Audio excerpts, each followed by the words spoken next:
আমি অমরেন্দ্র আজকে একজন ফটোগ্রাফারের চোখে বাঙালি বাড়ি বিয়ে বাড়ি কিরকম হয় সেটা নিয়ে হাস্যরস পরিবেশন করব। অ্যাকচুয়ালি আমাদের বাঙালি বাড়ির বিয়ে বাড়িটা এরকম নয় যে শুধুমাত্র বিয়েটাই হয়, ওই ইভেন্টটুকুই হয়, তা না। সব থেকে বড় ব্যাপার হচ্ছে আত্মীয় পরিজন। সেই পরিবেশটা নিয়ে আলোচনা করে নেব।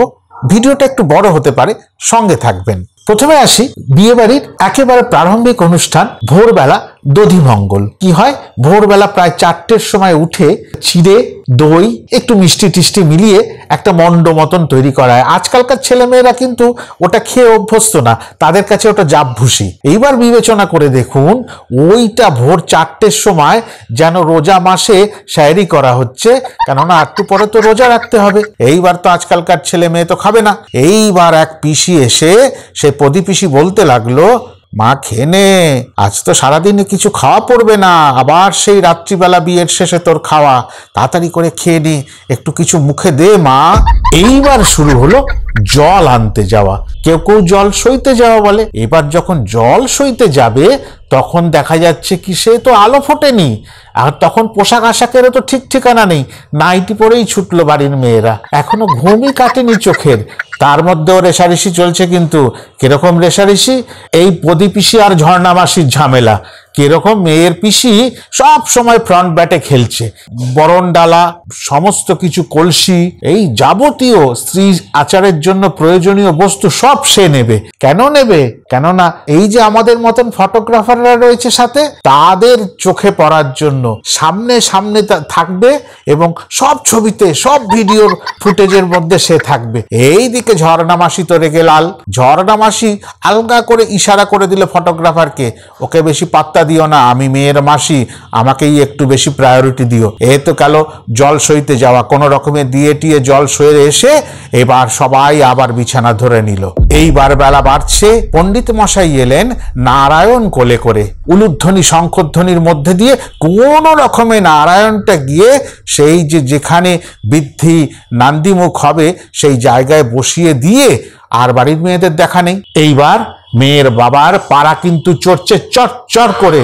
বৃদ্ধি অনুষ্ঠানে বসার সাথে সাথে এইবার নানান রকম ফোন আসা শুরু হলো। মিষ্টি দোকান থেকে ফোন আসছে, হ্যালো দাদা, আপনার মিষ্টিগুলো কোন জায়গায় পাঠাবো, বিয়ে বাড়িতে না আপনার বাড়িতে?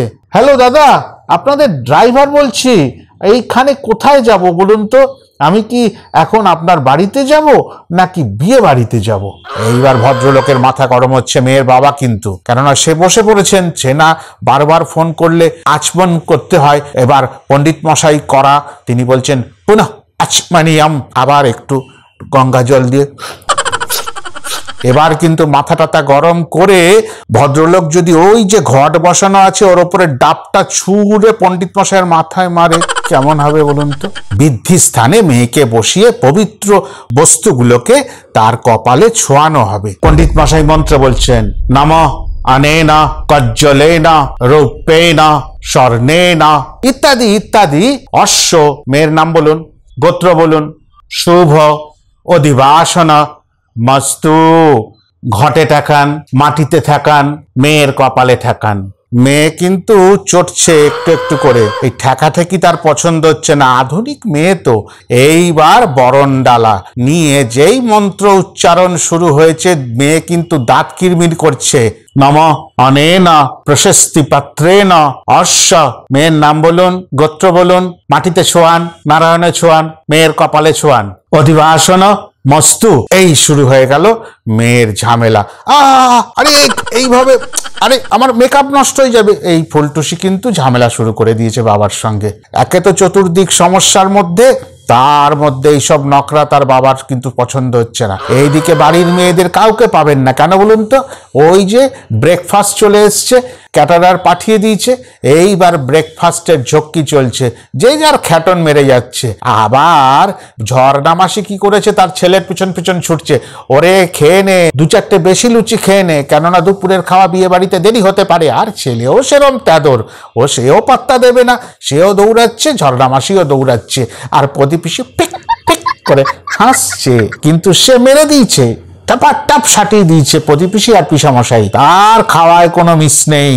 এবার তত্ত্ব আসার পালা ছেলের বাড়ি থেকে। তত্ত্ব তো গেটের সামনে এসে দাঁড়িয়েছে, বাবা ওইদিকে নান্দিমুখ করছে, কোনো বাড়ির ছেলেও নেই মেয়েও নেই। ছেলেরা কোথায় গেল খুঁজে পাওয়া যাচ্ছে না একজনকেও। ছেলেরা গেছে মাখন মাখতে বিউটি পার্লারে, কেউ কেউ আবার চুলের কাটিং মারতে, কেউ শাহরুখ খান, কেউ সালমান খান, এইসব নানান রকম। আবার তো এখান থেকে সব চুল থাকে না, এইখানে বেশি থাকে মোরগের ঝুটির মতন। আর মেয়ের বাবার সে কি ঝামটানি চলছে। যাই হোক, কোনো রকমে তত্ত্ব ঢুকলো। যারা এসছিলেন তত্ত্ব নিয়ে তাদের মুখে একটু মিষ্টি পুষ্টি গুজে দিয়ে তাদেরকে বিদায় করে এইবার হলো গায়ে হলুদ। গায়ে হলুদ দেবে কে? যে ওদের নিয়ে গায়ে হলুদের অনুষ্ঠান, মেয়েকে মাঝখানে দাঁড় করিয়ে তারা ব্যস্ত সেলফি তুলতে। সেলফি পাউরুটির মতো মুখ করে পাউট করেছে। সে তো বাবা কি কদাকার, আমাকে তো দেখতে আরো কদাকার, সে দেখাতে পারবো না বাবা।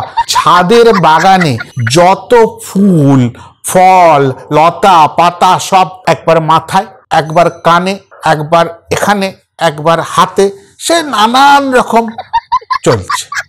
আরে কি ঝামেলা। তাহলে গায়ে হলুদ কে দেবে? এইবার হলুদের বাটি নিয়ে একটু ছোঁয়াতে যাবে কি? টাচ করবে না, সুচিত্রা সেনের মতন। কেন?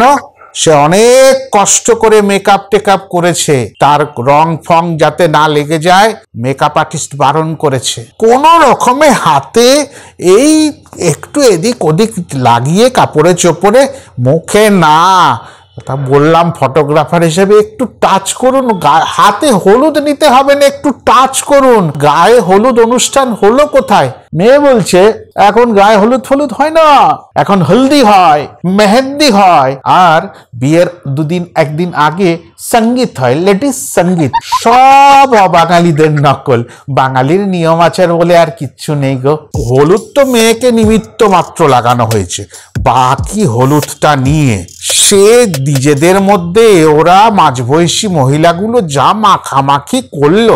এইবার সে বক্সে গান চালিয়ে দিয়েছে। বিয়ে বাড়ি বলে কথা, সানাই ফানাইয়ের কোনো বালাই নেই গো দাদা, শুধুমাত্র কুমার শানুকে আওয়াজ পেয়ে আরে ওলে রে কি আঁখ মারে, আঁখ আঁখ আঁখ আঁখ, ওলে রে কি আঁখ মারে, ওলে রে কি আঁখ মারে। আরে কপিরাইট লেগে যাবে, আর গাইব না। এইবার এই নাচানাচি নাচন কোদন পরে জল যখন দিতে যাবে একদম মাথায় জল দেবে না, আজকে আমি স্নান করব না। তাহলে জলটা কোথায় দেবে? তখন ফটোগ্রাফার অ্যাঙ্গেল সেট করে বলল পেছনের দিকে জলটা ফেলে দিন, মনে হবে যেন মাথায় পড়েছে। সেইভাবে কোনো রকমে এই স্নান অনুষ্ঠান হলো। কি হচ্ছে কে জানে, এ বিয়ে বাড়ি হচ্ছে না সিনেমার শুটিং হচ্ছে বুঝতে পারলাম না। এইবার দুপুরের খাওয়া দাওয়া, এবার সবাইকে পাওয়া যাচ্ছে। সবাই সিস্টেমেটিক স্নান ফান করে মাঞ্জা ফাঞ্জা মেরে চলে এসছে খেতে। আর এই পিসে মশাই মাঝখানে একটু ফোড়ন কেটে দিলেন। করেছে ঠিক, কিন্তু মাছের পিসটা একটু ছোট হয়েছে। বিয়ে বাড়ি তো দু রকমের মাছ করতে পারতো, তাই না? যাই হোক, ওই ডাল, ঝুরঝুরি আলু ভাজা, কাতলা মাছের কালিয়া, ডালনা বাটনা নানান রকম করে মিষ্টি টিষ্টি সহযোগে সুন্দর করে গুছিয়ে ব্যবস্থা, সেগুলো খেয়েছে। মেয়ের ঘরে উকি মেরে দেখি এই পাড়ার এক কাকিমা এই ফুলটুসিকে এক থালা মাছ ভাত নিয়ে এসে বলছে গোপনে খেয়ে নে, ওর ঠাকুমা দিদিমা পিসিমা মাসিমা কেউ নেই, খেয়ে নে, সাটিয়ে দে। এইবার এসছে না মেকআপ আর্টিস্ট। সত্যি কথা বলবো, তাকে দাদা বলবো না দিদি বলবো বুঝতে পারিনি। তারপরে মেকআপ শুরু হলো, 4 ঘন্টার ঝক্কি সামলে সেই মেকআপ হলো। মেকআপ হলো কি, এইবার যে ফুলটুসি ফুলেশ্বরী হয়ে গেছে। সে মাটির পুতুলের মতন না নড়ে না চড়ে। আর যেই মেকআপ আর্টিস্ট একটু ছাড় পেয়েছে, এই বাড়ির মহিলারা আমার একটু চুলটা বেঁধে দিন না, আমাকে একটু গাজরাটা করে দিন না, আমাকে একটু কাজরা করে দিন না, এই নানান নকরা শুরু হলো। এর মধ্যে একজন মোটামুটি 30-35 বছরের মহিলা এ এক কীর্তি করেছে। হঠাৎ করে দেখে ভয় পেয়ে গেছি। দেখছি কালো পিচের মতন লিপস্টিক, আবার এই আই শ্যাডো। আমরাও শিখে গেছি কিন্তু ফটোগ্রাফাররা কাকে কি বলে। এইবার সেই লিপস্টিক কালো, আইশ্যাডো কালো, আবার নীলছে নীলছে আভা, মনে হচ্ছে একটা চেরা জীব যদি ওরম করে বেরিয়ে যায় তাহলেই হলো একেবারে নাগিন সিরিয়ালের মুখ্য চরিত্র। এবার বর আসার পালা। মেয়ের বাবা গেটের সামনে শুধু পায়চারি করছে, কারো দেখা নেই। বরণের একটা টিম তৈরি করা হয়েছিল, বরকে বরণ করা হবে, আর শ্রেষ্ঠাংশে মেয়ের মা বলছে এই সব নিজেদের নায়িকা মনে করেছে, আমার সমস্ত অবস্থা খারাপ আর এদের মেয়েদের সাজ আর শেষ হয় না। এরকম অবস্থায় অবশেষে হাক ডাক দিয়ে বরণডালা নিয়ে এই করে সব বরণ যারা করবেন তারা 5 জন কোনো রকমে সেজে গুজে একদম পটেশ্বরী সেজে এলেন।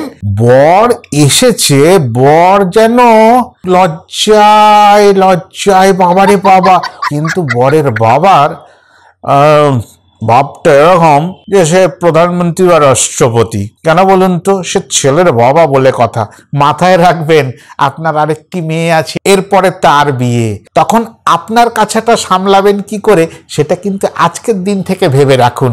কেন আজকে যে ভাবটা রাখছেন ছেলের বাবা হিসাবে, সেই দিন পারবেন তো মেয়ের বাবা হিসাবে অপমানটা এইভাবে সহ্য করতে?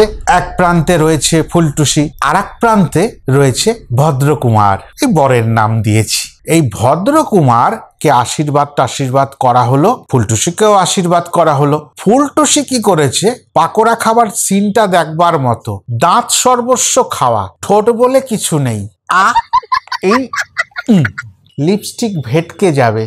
আশীর্বাদ সেরে মূল অনুষ্ঠান, বিয়ের পিড়িতে বসলো ছেলে, এবার ভদ্রকুমার বসেছে, মেয়ের বাবা বসেছেন, সব অনুষ্ঠান হচ্ছে, মালা বদল, শুভদৃষ্টি, ছেলে বড় না মেয়ে বড়, সব কিছু করে সম্প্রদান হলো, তারপরে খই ফেলা হলো, সিঁদুর দান হলো, তারপরে সপ্তপদী হলো, সব কিছু করে বিয়ে শেষ হয়েছে। এইবার আজকে নায়ক নায়িকা ফুলটুসি আর ভদ্রকুমার নিজেদেরকে বিশাল বড় মনে করছে, বিয়ে তো করে ফেলেছে, এইবার আর বড় ছোট বালাই নেই। সে কি কি করছে বলবো না, আপনাদের সামনে বলতে পারবো না। এ খাওয়ানো নিয়ে আদিক্ষেতা, একটু ঠেসাঠেসি আদিক্ষেতা, ওটা হয়তো আমরাও করেছি, কিন্তু এরকম লোকচক্ষুর মধ্যে না, আড়ালে গিয়ে। কিন্তু এ এক অভিনব দৃশ্য, মন ভরে দেখার মতো। সমস্যাটা কিন্তু রয়েই গেছিল। প্রদীপিসি বিয়ে চলাকালীন হঠাৎ করে বলে বসলো, এ ভদ্রকুমার কিন্তু কেমন যেন মেরে ফর্সা ভ্যাদে, আমার জামাই ডার্ক অ্যান্ড হ্যান্ডসাম, লম্বা 6 ফিটের মতন। এইদিকে মাসি বলছেন না ঠিকই আছে, যেরম মেয়ে আর সেরমই তো জামাই জুটেছে। সত্যি কথা বলবো, বুঝে উঠতে পারিনি আজ অব্দি ওটা কমপ্লিমেন্ট ছিল না অপমান। যাই হোক, সব শেষ করে রাতের খাওয়া দাওয়া।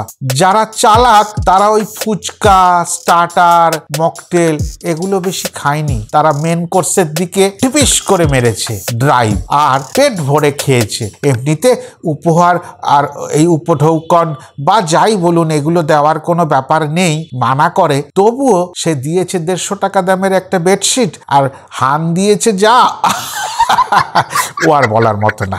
এইবার বোধে পিসির হাজবেন্ড, হ্যাঁ পিসে মশাই, এইবারও খুঁত বের করেছেন। মাংসগুলো একটু সেদ্ধ হতো, আর একজনের মুখে শুনলাম ওই চিলি চিকেন, ওই মাংসটা পুইড়ে গেছে। আর একজন বলছেন এর থেকে আমার স্ত্রী বাড়িতে ভালো ফ্রাইড রাইস রান্না করতে পারে। আমি সব কিছু শেষে একটা কথাই বলবো, আচ্ছা আপনারা যে এত সমালোচনা সারাদিন ধরে করলেন, একবার নিজেকে ওই মেয়ের বাবার জায়গায় দাঁড় করিয়ে দেখেছেন? আগামীকাল তার সব থেকে বড় সম্পদ, তার মেয়ে বিদায় হয়ে যাবে। তার সেই কষ্টের মধ্যে সে যতটুকু চেষ্টা করেছে তার বাহবা দিতে শিখুন। এইভাবে মানুষজনকে সামান্য সামান্য বিষয় নিয়ে অপমান করবেন না, অভিযোগ রাখবেন না কোনো। সবাই ভালো থাকবেন, সুস্থ থাকবেন, আমার সাথে থাকবেন।